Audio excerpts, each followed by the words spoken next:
L'Église catholique romaine a toujours eu tendance à occulter les phénomènes qui touchent à l'exorcisme. À plus forte raison, le clergé n'a jamais autorisé qu'un exorcisme fait par l'un de ses membres soit filmé. Pour la première fois, une séance d'un grand exorcisme, pratiquée par un exorciste officiel, le Père Mathieu, a fait l'objet d'un document filmé. Ce document exceptionnel illustre un cas de possession démoniaque. Témoignage du docteur Sanchez, 47 ans. A assisté à plusieurs grands exorcismes du Père Mathieu. Lui seul a été autorisé à réaliser ce document. J'ai tourné ce film pour témoigner de l'existence réelle de Satan. Pour témoigner d'une manière irréfutable. Au moment même où la plupart des gens, et malheureusement particulièrement le clergé, pensent que les exorcismes, que la possession démoniaque sont des choses d'un autre temps. Eh bien, ce n'est pas vrai. C'est d'actualité et au moment même où je vous parle, il y a un plus grand nombre de possédés qu'il n'y en a jamais eu. Malheureusement, la plupart des gens actuellement, compte tenu du contexte ecclésiastique dans lequel nous vivons, ne croient plus à l'enfer et ils ont bien tort.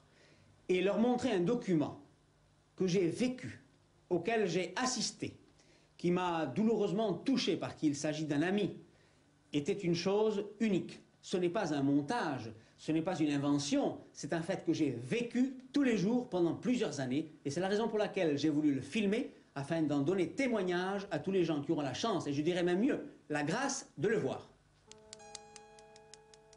Voilà pourquoi j'ai voulu, entre autres choses, tourner ce film. Animo tutus et corpore. Tu pectoris sus interna custodias, tu viscera regas, tu cor confirmes. Salve Regina, Mater misericordiae, vita dulcedo, espes... Voyez-vous, cet homme est arrivé, il avait 50 et quelques années. Il ne pratiquait pas, puisqu'il faisait de la magie depuis l'âge de 6 ans. Et il a fait tout le mal qu'on peut faire quand on n'est pas chrétien. Eh bien, cet homme, il a vu toutes les messes de la création parce qu'il s'est converti. Et à partir de sa conversion, il avait mal dans le ventre. À l'absolution de ses fautes, il a pris mal dans le ventre. Alors il a vu tous les médecins qu'il a pu. Et finalement, on lui a dit, mais écoutez, il faut voir un prêtre, il a fait autrement. Alors, il a obtempéré, n'est-ce pas? Il a cherché, et puis alors on lui a dit, mais prenez la direction de Besançon. Il est venu. Voilà. Nobis post hoc exilium ostende, o clemens, o pia, o dulcis Virgo Maria. Quand il m'a eu raconté son histoire, je n'ai pas hésité pour penser qu'il était possédé. Ça ne pourrait pas. Alors, j'ai commencé les exorcismes, et ça s'est avéré au bout d'au moins 20 exorcismes avant que Satan se dévoile.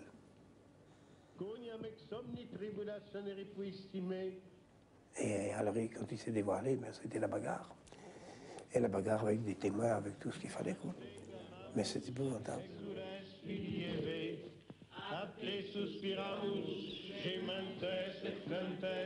Inac lacrimarum valle. Potestate mitandite in genam, regna ergo advocata nostra, illos tuos misericordes oculos a nos, omnem virtutem inimici, et nihil vobis nocebit.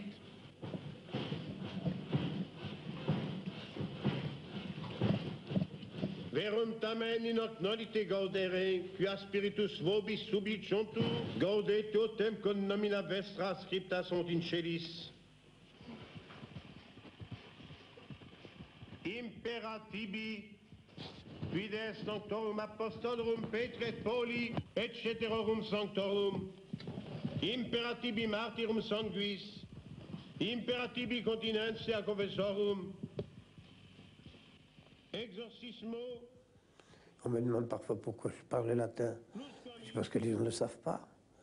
Oui, mais alors quel intérêt y a-t-il? L'intérêt, c'est que Satan, quelquefois, me répond en latin, alors qu'elle ne le sait pas. Et à ce moment-là, il y a autre chose, comprenez-vous? Et ainsi de suite, il y a des... Mais il vous répond quoi, Satan? Mais il me répond à la question que je pose. Et quelles sont les questions que vous posez? Ben, par exemple, dis-moi ton nom. Non. Dic mihi nomentum. Je ne sais pas ce que ça veut dire. Réponds non. C'est clair. Comprenez-vous? Et pour tout, c'est comme ça. Salaud. Salaud. Oh, c'est pas mon ami. In nomine sanctissime Trinitatis. C'est pas mon ami. J'en suis heureux. In nomine sanctissime Trinitatis.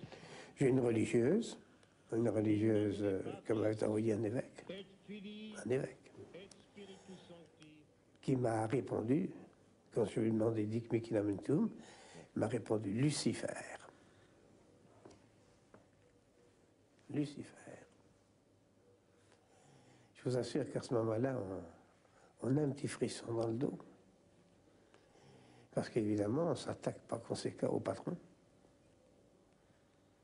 Mais c'est pas rigolo. Ça fait peur? C'est-à-dire on sait, on est dans la sécurité parce que, malgré tout, nous savons que l'Église nous donne tout ce qu'il nous faut, n'est-ce pas? Mais malgré tout, c'est quand on manie ces armes-là contre un ennemi qu'on ne voit pas. On l'entend quelquefois, bien sûr. On voit les conséquences de sa présence par les contorsions du corps du malade, n'est-ce pas? Ah, ben bien sûr, ou bien il ne bouge pas. C'est la catalepsie, absolument.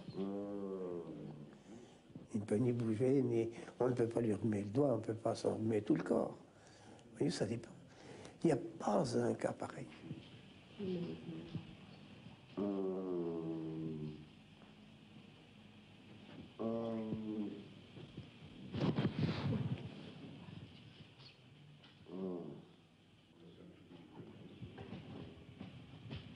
Prenez maintenant sous les bougies, en face des genoux, de l'autre côté des genoux, pour voir si les jambes plient. C'est la table qui s'en va. C'est la table qui manque. C'est la table qui manque. J'ai pu observer par ailleurs, toujours pendant ces exorcismes-là, que des modifications corporelles se produisaient. Par exemple, les muscles n'étaient plus des muscles, c'était de la pierre. Je n'enlève qu'un à la fois et les deux qui viennent ensemble. Et cet état-là était en relation directe avec l'exorcisme et pas autre chose, puisque lorsque l'exorcisme était terminé, il redevenait un homme normal, ou en tout cas apparemment normal, comme tout le monde. Notre-Dame de Fatima, viens à notre secours. Les sangles que vous voyez, et qui sont extrêmement robustes, puisqu'il s'agit de cuir et qu'il a 3 mm d'épaisseur, sont là de manière à contrecarrer l'action explosive du démon.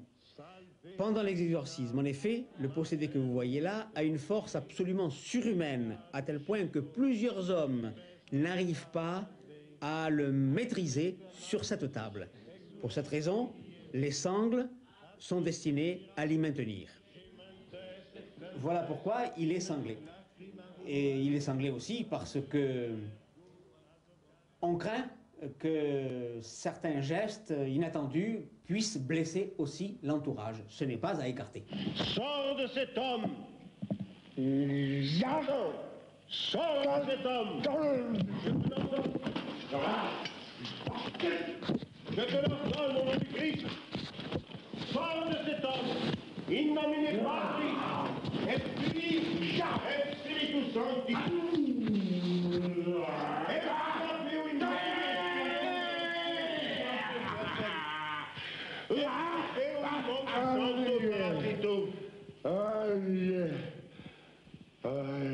Mon Dieu, délivre André. Père, accorde à tes enfants cette grande grâce pour leur montrer combien tu peux être aimé comme un père avec nos cœurs d'enfants. Père, exauce-nous. Je peux vous assurer que je ne me doutais pas un instant des ruses extraordinaires qu'utilisait le diable pour arriver à ses fins. Salve Regina. Et il ne faut pas croire, en voyant ces images, qu'il s'agit du possédé lui-même. Le possédé est absolument inconscient. Il ignore tout ce qui se passe, il est parfaitement inconscient. Son corps qui devient comme de la pierre, qui pèse des tonnes, les grimaces qu'il fait, ses yeux injectés, ses rictus, ces crachats qu'il envoie au visage des prêtres, il est absolument inconscient de tout cela. Et c'est le diable qui le fait en se servant du corps du possédé. Par conséquent, le corps du possédé est entièrement sous sa domination et s'exprime à la place du diable. Et d'ailleurs, pendant les exorcismes, je peux vous assurer que les gens qui l'entourent ont peur. Le seul qui n'a pas peur, c'est le Père Mathieu. Alors pourtant qu'il voit à travers ses yeux, pendant l'exorcisme, les flammes de l'enfer. Ce n'est pas une image, il le voit vraiment comme s'il y était. Terreur des démons. Terreur des démons. Notre-Dame du Rosaire, délivrez votre enfant.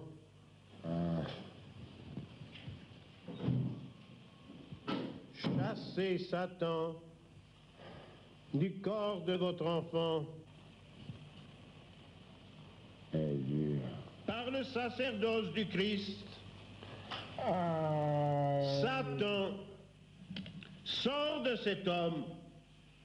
Père, chassez le démon pour toujours.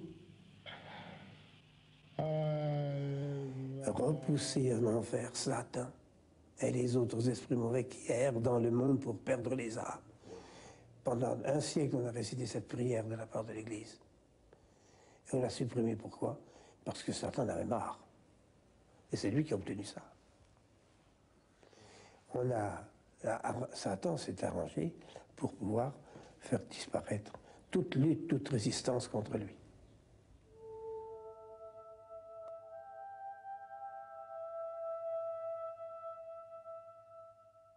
La plus belle ruse du diable est de vous persuader qu'il n'existe pas, soulignait Baudelaire.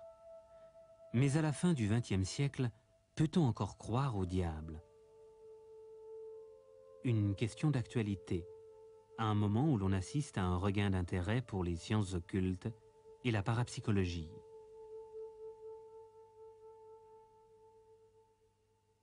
À la lumière des acquis de la psychanalyse, l'Église a évolué. Elle ne veut plus réduire Satan à une image d'Épinal.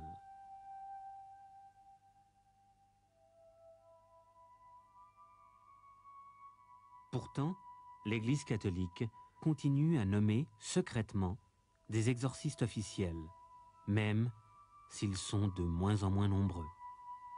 Parce qu'on ne veut pas faire du mal à Satan.